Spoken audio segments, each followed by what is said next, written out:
Assalamualaikum warahmatullahi wabarakatuh.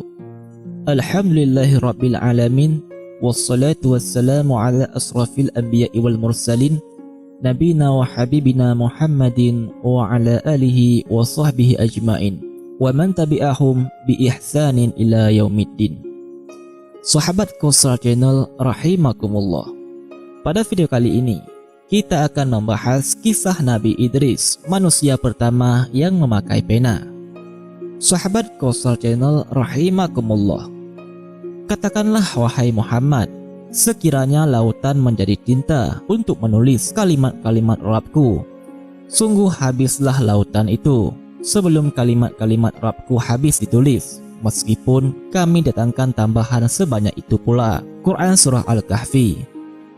Ayat ini menegaskan betapa luasnya ilmu Allah hingga manusia diperintahkan untuk mengambil hikmah dari setiap kisah yang diabadikan dalam Al-Quran.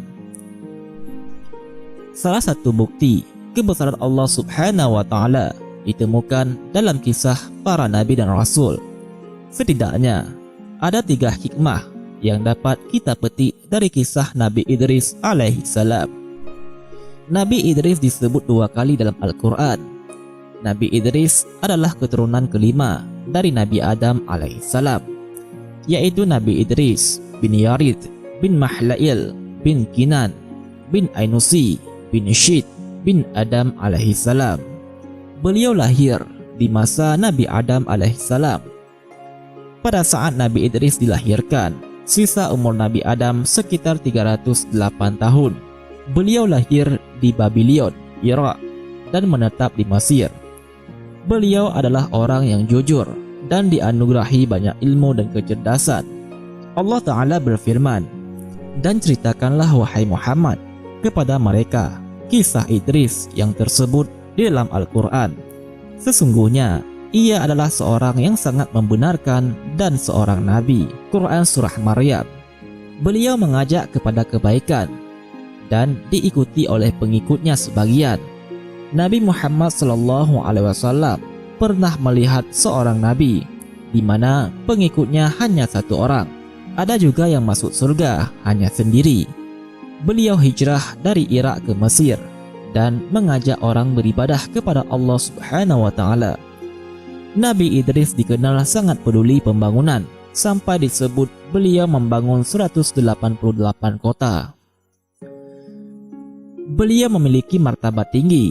Apa yang dimaksud dengan martabat yang tinggi?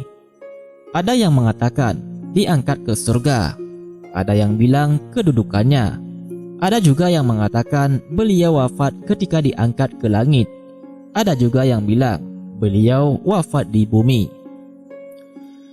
Ibnu Abbas menafsirkan ayat tersebut bahwa Nabi Idris alaihissalam diwafatkan di langit keempat. Beliau adalah orang pertama yang menggunakan pena.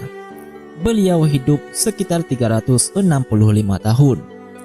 Menurut sejarawan Muslim Ibnu Ishaq, Nabi Idris adalah orang yang pertama kali menulis dengan pena, menjahit baju, dan memakainya, dan manusia yang mengerti masalah medis.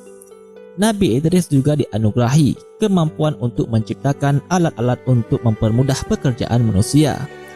Selain menggunakan pena untuk menulis, beberapa kisah disebutkan bahwa Nabi Idris menguasai berbagai bahasa, ilmu perhitungan, ilmu alam, astronomi, dan sebagainya.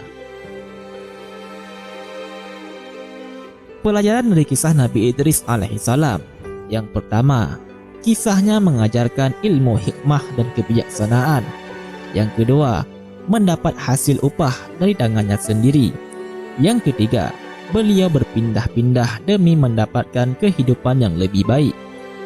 Beliau berwasiat kepada anak-anaknya agar senantiasa beribadah ikhlas kepada Allah Subhanahu wa Ta'ala. Wallahu a'lam bishawab.